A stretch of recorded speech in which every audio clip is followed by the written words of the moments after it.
It's kind of crazy when you think about it. You hear about countries that are like welcoming, and you think about, if I were to move somewhere, I'd want it to be a place that was super tolerant and open. But then you see places that were previously thought of that way. Sure. And then the political climate totally shifts. Yeah. I mean, we've got a stack of articles and reports and even some personal accounts from the Netherlands. Okay. And it's a very complicated situation. I think what's fascinating here is how a nation's perception of itself can get completely flipped on its head by internal and external pressures. Right. Which is what's going on in the Netherlands right now. Yeah, and that's what this deep dive is all about. With immigration. This is about immigration in the Netherlands. Exactly. We're hoping to really unpack not just the political stuff. Oh, yeah, there's a lot of that, but also deeper societal currents that are...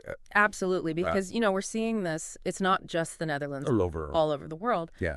Countries are struggling with this whole idea of immigration and how open should borders be. Right. How do you balance your sense of national identity while welcoming new people in? Yeah. And then, what does integration actually look like? Right. So, I mean, historically, the Netherlands, they've got this reputation of being tolerant. Yeah, historically, it's true. And welcoming of immigrants. Yeah. I mean, as a trading nation, the Dutch have always been at a crossroads of cultures.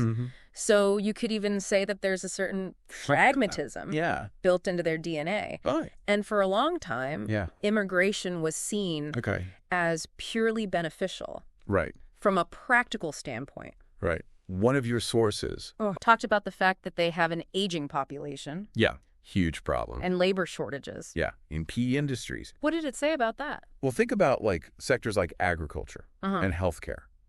They rely on immigrant labor to fill the gaps left by this aging workforce. Yeah. I mean, back in 2023, over 20% of their population was over 65. So from a pure economic perspective, it made a lot of sense. Yeah, and there's even research from the OECD that suggests that immigrants have consistently boosted the Dutch economy. Really?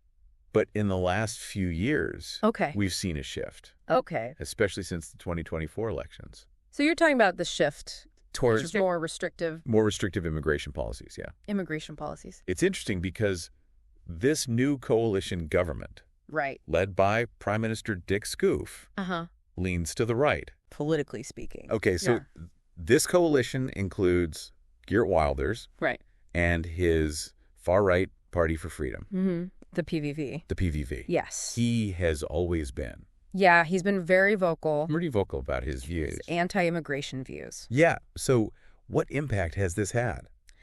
Well, I think including the PVV in the ruling coalition is a sign of the times. Okay. It kind of speaks to this growing sentiment. Yeah. Among certain segments of the Dutch population. Okay. And then, of course, you have the resignation of Nora Achabar, who's a Moroccan-born state secretary back in November 2024. Okay. That really threw everything into the spotlight. It doesn't sound like that was just about one politician. It was more than that. Getting fed up. Yeah. What was it about?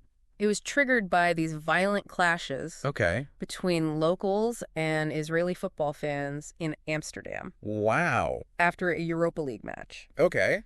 And those clashes became a flashpoint.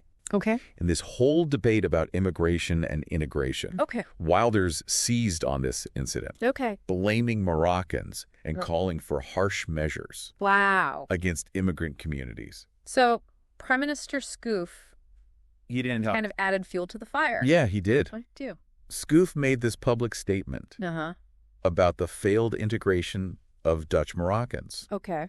And many saw this as playing into the hands of the far right. Right. Which further inflamed tensions. Right. Achabar, who was part of the centrist New Social Contract Party, felt that she couldn't stay in the government after that. She was part of the coalition but resigned. Right. Because of this. Because of this incident. That's wild. Yeah, her resignation letter spoke volumes. Really? About the dangers of polarization. Okay. And the need for more nuanced dialogue. Right.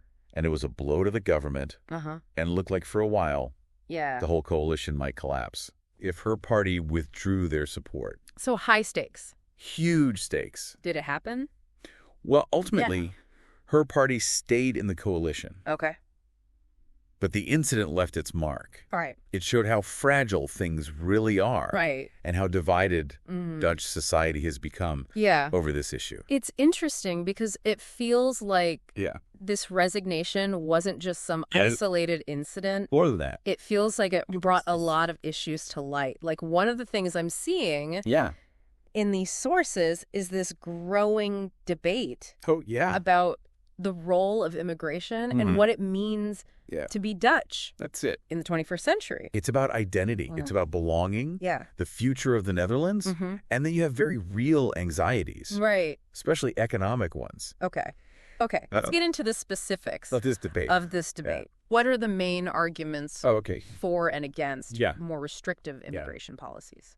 So one of the most common arguments for stricter policies centers around the economy, concerns about strain on social services, potential job displacement for native Dutch citizens. We see that a lot. Oh, yeah. In like populist rhetoric. Yeah, that's the idea that they're coming to take resources. Yeah. Without giving anything back. Yeah. Right. But then you have these economists. Right on the other side.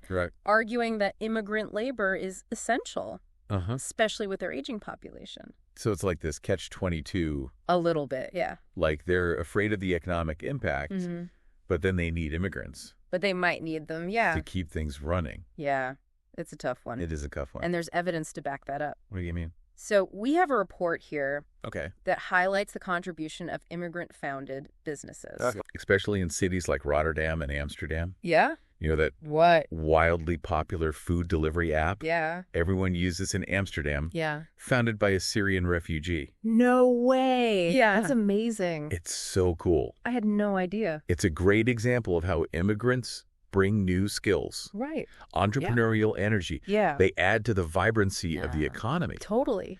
Amnesty International's been pretty vocal about this. What have they said? Saying that, closing the door to newcomers could harm the Dutch economy in the long run.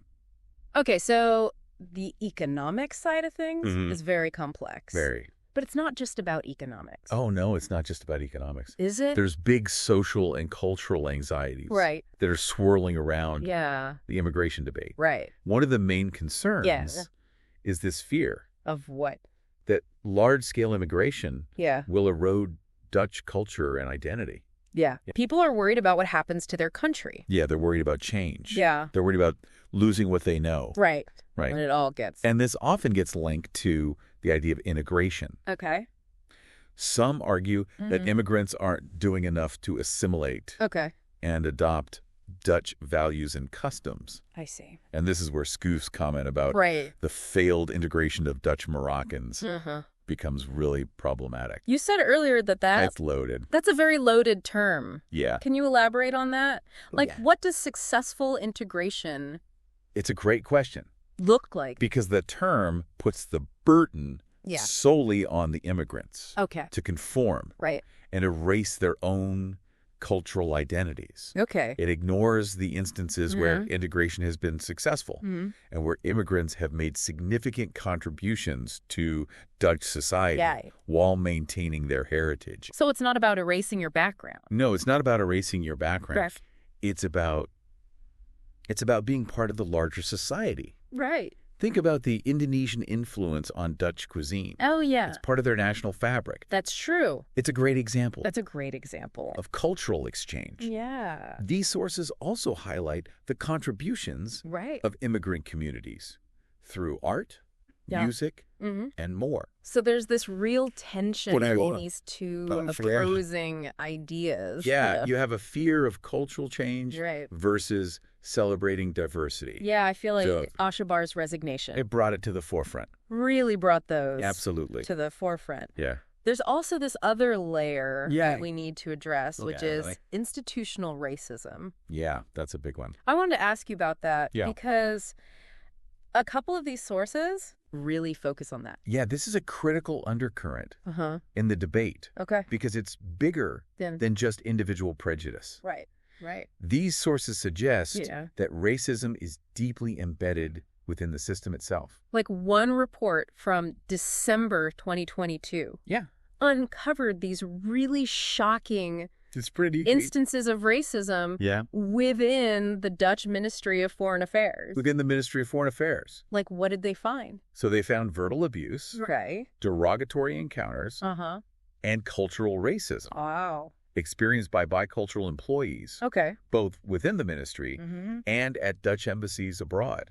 And what's even more alarming? Yeah, what's even more alarming is that the report says that executives often failed to take action. Wow. And some were even accused of engaging in racist behavior themselves. So this wasn't just like a couple isolated incidents. This is a pattern. Yeah, it paints this picture of a culture. Yeah. Absolutely, where this is tolerated. At the highest level. Even at the highest level. Yeah, and it makes you wonder, right? You know, if this is happening in these institutions, what hope is there for real equality and inclusion in Dutch society? And we've got other sources.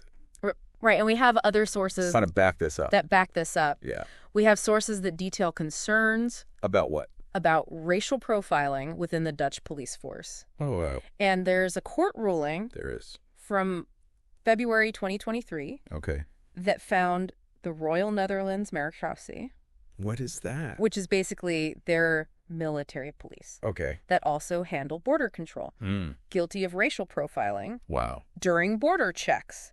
It's heavy. I'm starting to understand why Arshabar felt she had to resign. I mean, her Moroccan heritage undoubtedly played a role in her experience. Right. And her resignation was a strong statement. About the government's failure. To really address the racism within its own ranks. So we've talked about the history of immigration in the Netherlands. We've talked about the current political climate. We've talked about the arguments for and against stricter immigration policies. Yep. We've talked about... It's a really important issue. Institutional racism. Yeah. What does it all mean? That's the big question. For the Netherlands. It's a tough one. Where do they go from here? The choices that they make now about immigration, integration, confronting racism will have a ripple effect. Okay. I mean, you're already seeing increased societal polarization. You mean us versus them? Yeah, that us versus them mentality is popping up everywhere. Yeah, we're seeing that all over. Yeah. That can really damage. It damages the social fabric of a country. It does.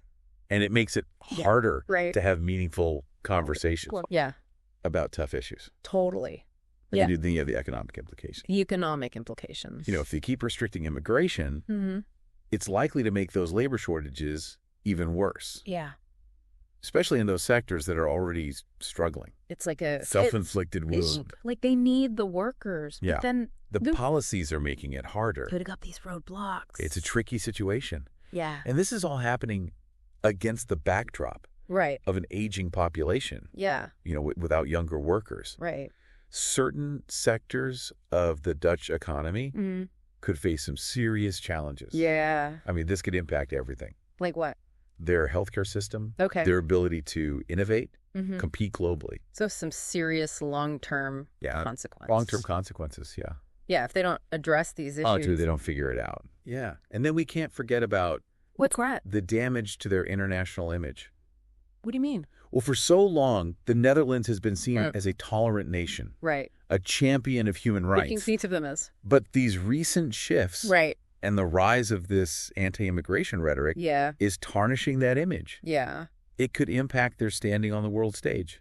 It's like they're risking their reputation. Yeah, it's a big risk. Yeah. And their ability to attract talent and investment. Who wants to live in a country that's perceived as intolerant? Yeah. And then all of this could lead to political instability. Right. I mean, because their current coalition. Yeah, their current coalition government. Is hanging by a thread. Is barely hanging on. Yeah. The Achabar incident showed us that. Right, that it's very fragile. How fragile things are. Yeah. Yeah. It sounds like the Netherlands is at a crossroads. They are at a crossroads. What happens next is anyone's guess. We'll have to see. Yeah, it's a big risk. Yeah. And their ability to attract talent and investment who wants to live in a country that's perceived as intolerant. Yeah. And it all leads back to... Right. And then all of this... political instability. Could lead to political instability. Yeah, because their current coalition government... is hanging by a thread. Is barely hanging on. Right. And the Achabar incident. The Achabar incident showed us that. Really showed us. Yeah, how fragile things are. that it's fragile. Yeah. So it's a really interesting situation to watch unfold. It is. I mean, it seems like Akshabar's resignation was like a real turning point. Turning point. I think so. Yeah. It seems like a symbol. Yeah, it's symbolic challenges. It represents a clash between two different visions. Right. For the future. The future of the Netherlands. Not just the Netherlands. But also for a lot of Western democracies. Western democracies, yeah. You're one that's built on openness. Openness and inclusion. Yeah. And then the other one. And then the other one is driven by fear. Yeah. Isolation. And it's like she drew a line in the sand. Yeah, she did. And was like, you've got to face this. This is the reality. Yeah. You have to confront it. Do you think they'll take this opportunity? It's hard to say. Yeah. Will they actually use this as a moment of reflection? Honest self-reflection. Yeah. I mean, will they try to create meaningful change? Yeah. Or will they just go back? Or will they just sweep it under the rug? To business as usual. We've seen that happen before. We have. Yeah. And I keep thinking about other countries that are dealing with this. Oh, yeah. Same thing. It's a global issue. Like, it's this global challenge. It is. And everyone's trying to figure out migration. How to manage in a way that benefits everyone. Yeah. I mean, both the countries. The receiving countries. Receiving them. Right. And those looking for a new home. And the people who are looking for a new home. Right, exactly. Yeah. It's tough. It's a hard It's more than just a practical issue. It feels like it's... I think there's a moral component. There's this moral component. Yeah. But even practically speaking... Right. Even if you just look at it practically... It doesn't make sense to... It makes no sense to completely shut down borders and turn our backs on people. Right. Especially when the world is... The world is facing these huge challenges. Facing climate change. Yeah, climate change. Yeah. Economic upheaval. Yeah. We need all the help we can get. We need all the talent. Talent and ingenuity. We can get. Yeah. And that comes from... It comes from all kinds of people. Yeah. People of all backgrounds. All different backgrounds. So, as we kind of wrap up... We're deep dive into the Netherlands. It's deep dive. It leaves us with something to think about. What's that? What is that ideal balance between preserving national identity and embracing diversity in a world that's constantly changing? Yeah, it's a conversation that needs to happen. Yeah, it does. Everywhere. Not just in government. In government. Yeah. We should be talking about this. In our communities. Yeah, our workplaces. With our families. With our families. Yeah, these are important conversations. Yeah, because the choices that we make.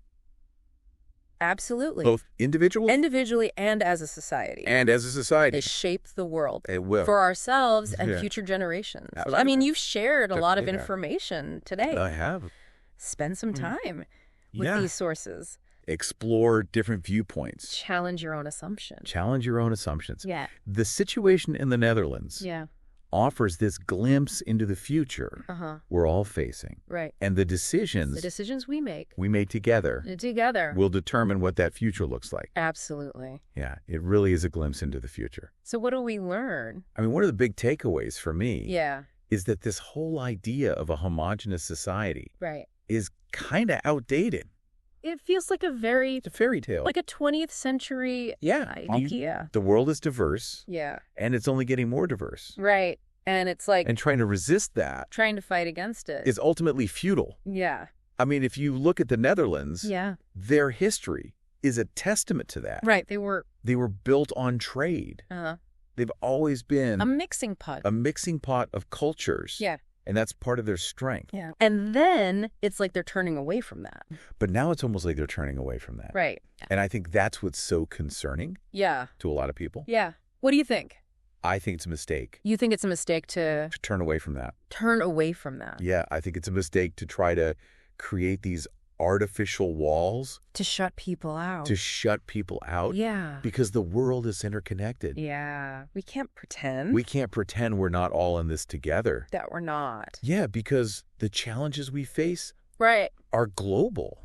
They are. Like climate change, economic inequality. Right. These are things that affect everyone. Would affect everyone. Yeah. Regardless of where you come from or what your background is. And it's like we need to be working together. All the brain power. Yeah, we need all the ideas. Yeah. All the ideas. All the perspectives. All the perspectives we can get. To solve these problems. Yeah. And that means embracing diversity. Right. It means being open to different ways of thinking. Of approaching these problems. Yeah. So, the situation in the Netherlands. Right. It's a cautionary tale. It is a cautionary tale. It's a reminder that progress is not inevitable. Right. That we can't take it for granted. Right. We can go backwards. We can slide backwards. Yeah. And that we need to be vigilant. In protecting those values. Yeah, protecting those values. Of tolerance and of openness and tolerance. Openness and inclusion. And this has been a fascinating deep dive. It has. I really feel like I learned a lot about Yeah, me too. The complexities of It's a complex issue. This situation. It is. And I think we've Hopefully we've shed some light. We've shed some light on it and given our listeners some food for thought. Some things to ponder. Yeah. Absolutely. So thank you so much for... Well, thank you for having me. For joining us on this deep dive. It's been a pleasure. And we'll see everyone next time. See you next time.